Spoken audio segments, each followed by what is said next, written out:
Hello, friends, and welcome into another one of our weekly updates from our team here at North Carolina Family Policy Council. I'm Mitch alongside John, Jerry, and this is our weekly update video for the week ending December the 5th.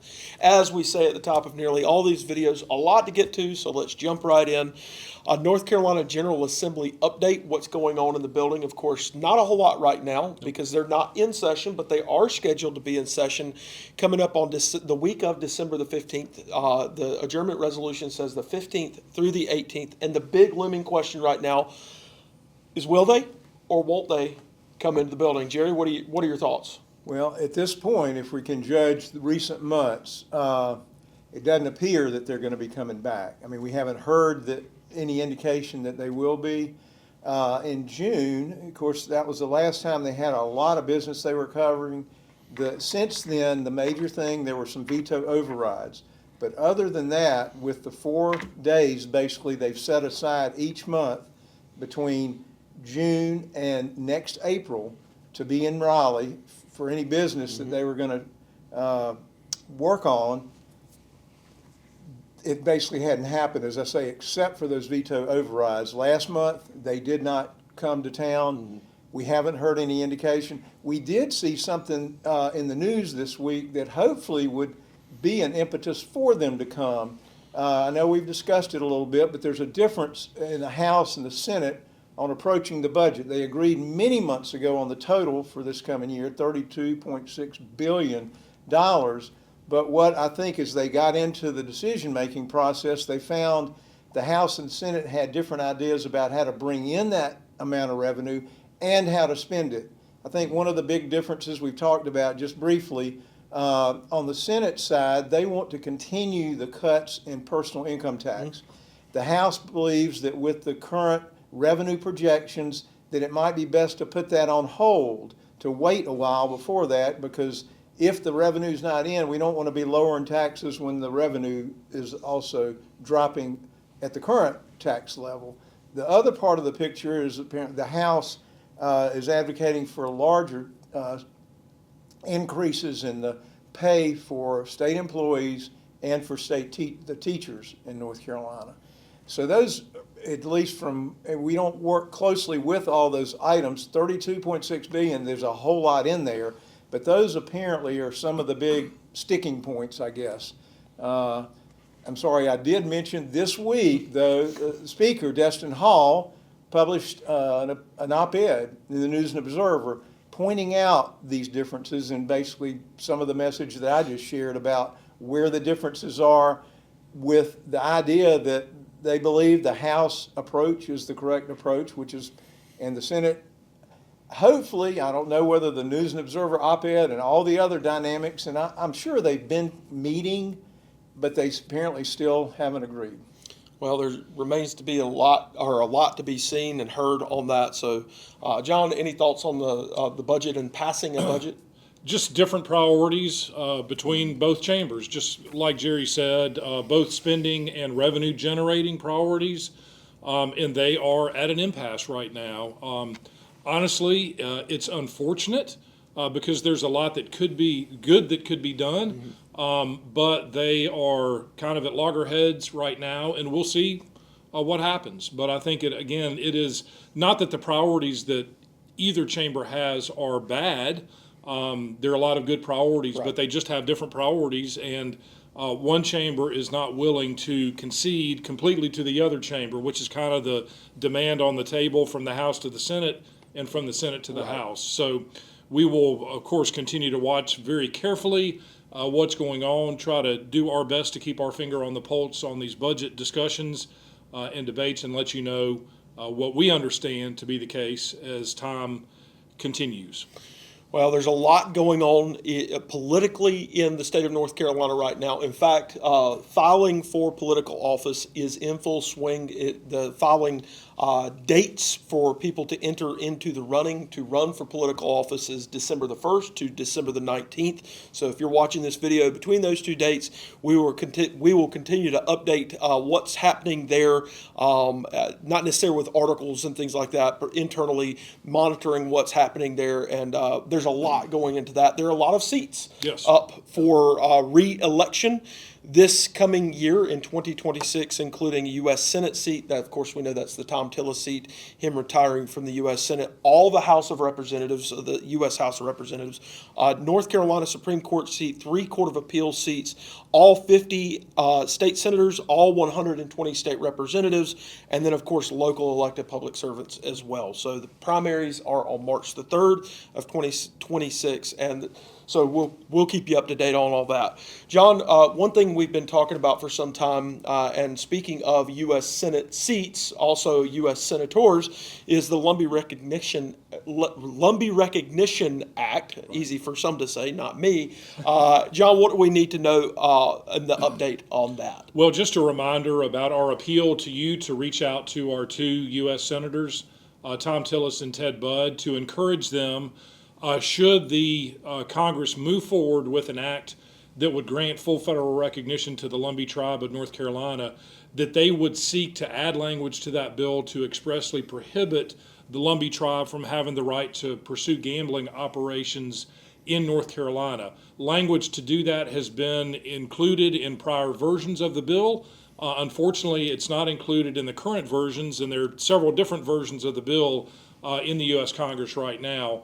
But there's basically a very simple sentence that could be added to the bill that basically says that the Lumbee tribe, should they gain full federal recognition from Congress, which inherently provides federally recognized Indian tribes the right to pursue gambling in the states in which they're located, we can include, or the Congress can include, a very simple provision in that bill that would prohibit the tribe from pursuing gambling operations and potentially establishing a massive gambling casino development on the I-95 corridor in eastern North Carolina. So under the video, there will be a link to an article that we sent out not too long ago that has phone numbers, the congressional phone numbers for Senator Tillis and Senator Budd, and you can easily reach out and contact them and urge them, should that legislation move forward, that they would include language that would expressly prohibit the tribe from having the right to gamble in North Carolina. Very good. Mentioned, and I know we mentioned this before, these efforts in the past to add that language have been successful many times. Yes. And I guess as I'm sitting here listening, John, that happened back before gambling grew to the, very troubling level where it is now. Yeah. So the harms are increasing. It's all the more reason for this to happen, this provision to be added to that to say no more gambling expansion in North Carolina. Yeah, and and in addition to all the just inherent problems that gambling brings to individuals and families, these massive casino developments act as like a siphon to just draw money out of the local economy. They may create jobs, but in doing so, they take jobs away from local businesses. They pilfer the local community, local businesses, and local revenue. So where it may on the surface seem like a huge boon for the local economy, it is exactly the opposite. And in the process, it does end up destroying individuals' lives and families in the communities.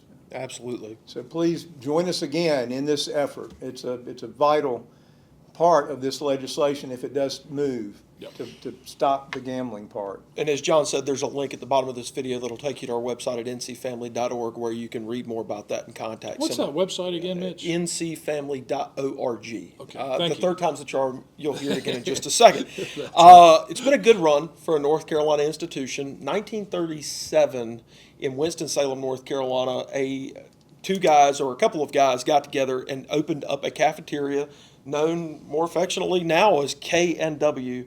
And as of this past Monday, after an 88-year run, K&W sadly is closing its doors. We don't normally talk about food and things like that. Well, actually, I talk about food a lot on the video, but it's been a great run for K&W, and kind of one article said a blue day for blue plate specials. So been a good run for all of those that enjoyed K&W or enjoyed it with their grandparents. That was me. I ate a lot of it. So yeah. Mitch, there's another North Carolina institution that's had a great run as well. Is that right? It is right. and that institution is none other than Jere Royal.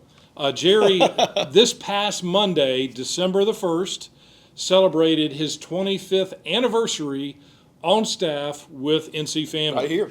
So, Jere, thank you. Congratulations. Thank you. Let's keep it going. Yeah. I don't know that you'll make 88 here's the years time. like K&W. Maybe 25 more. But yes. But right. we're just extremely grateful for your many years of service here, all the great work that you've done, the relationships that you built, and most importantly, just the ambassador that you are for Christ in the legislative and other arenas in the state, and just how well you represent NC Family and the work that you do.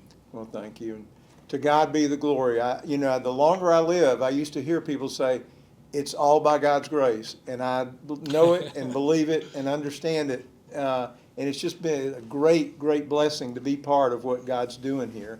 Continues to be. Amen. Well, I know a lot of our viewers and listeners appreciate your years of service, Jere. So, just thank you. We're grateful. Well, if you're watching this on December the 5th, there's 20 days until the biggest holiday of the year, Christmas, and we know that it's giving season. And for all of you out there who have given to us faithfully over the years and participated in our work here, thank you so much. John, what can people do to give to NC Family at ncfamily.org, by the way, Yes. this giving season? Well, first of all, thank you to those who responded to our appeal on Giving Tuesday. Yes. A day that's set aside for folks in particular to support nonprofit and charitable organizations financially, and a number of you supported us during that time, so we're really grateful for that. There are lots of different ways that folks can support the work of the Family Policy Council. First and foremost, of course, is praying. Just continue to pray for the work that we're doing, that God would give us favor with elected officials and appointed officials who work in this intersection of public policy and politics. But there are also ways that folks can support us financially through making direct donations, giving through donor-advised funds. I think we mentioned a couple weeks ago that there are like $250 billion sitting in donor-advised funds right now. And just think of all the good things that could be done for our state and for our nation if those donor-advised funds were released, set free to do good stuff. Investing donor-advised fund resources in the work of the North Carolina Family Policy Council is a great way to do that. We're certainly just really incredible stewards of the resources that you and that the Lord entrusts to us, or we certainly seek to be. And so definitely a worthwhile investment. You can transfer gifts of stock, shares of stock to NC Family. There's information about all the different ways that you can support us financially on our donate page. So if you go to ncfamily.org and click on the donate button, it'll take you to the donate page, and you can see a variety of different ways that you can support our work. And we would just encourage you to be prayerful about and considerate about supporting NC Family during this month of December. As we near year end, a lot of people are giving extra thought to supporting charitable organizations, and we would be grateful for your consideration of support for the work that we do here. Absolutely. Well, last but not least, we've been talking about it for a while. If you have not already received our Family North Carolina magazine in your mailbox. Award-winning magazine. Award-winning. It's been winning awards for years now. It has. Thanks to the faithful participation and outstanding work of our staff. Our editor of the magazine, she's right behind the camera. Her name's Anna Scott Cross, and so if you want to email her, you can thank her for the magazine. Or if you want to get one of those magazines, you can go to our website, ncfamily.org, and you can get one of those magazines. We might even hand deliver it to your house if you live close enough. Let me also mention, to bring these two things in connection, is in this edition of NC Yes. Family, of Family North Carolina magazine, there is an envelope There you go. that people can use to fill out a check or send a gift or a nice note of encouragement. Congratulations to Jere for 25 years of faithful service. You can use that envelope for a variety of different purposes. So make sure to pull that out of your copy of the magazine and send something back to us. Yeah. We'd be grateful. That'd be great. So if you haven't gotten that magazine, go to ncfamily.org and you can get one of those magazines by filling out the information. And like I said, probably not going to hand deliver it to you, but you never know. Thank you so much for watching our video today. For all the information about what we're doing here and the exciting things that are coming in 2026, you can go to our website. That's ncfamily.org, and you can learn more there. Jere, great to have you on the team. It's been amazing for me over the last year. Thanks for 25 years of service. And John, thanks for your leadership to our team. And Scott behind the camera, thank you. And for the rest of our team here at NC Family, thank you for watching this video. And we hope that you have a great Christmas season. God bless you.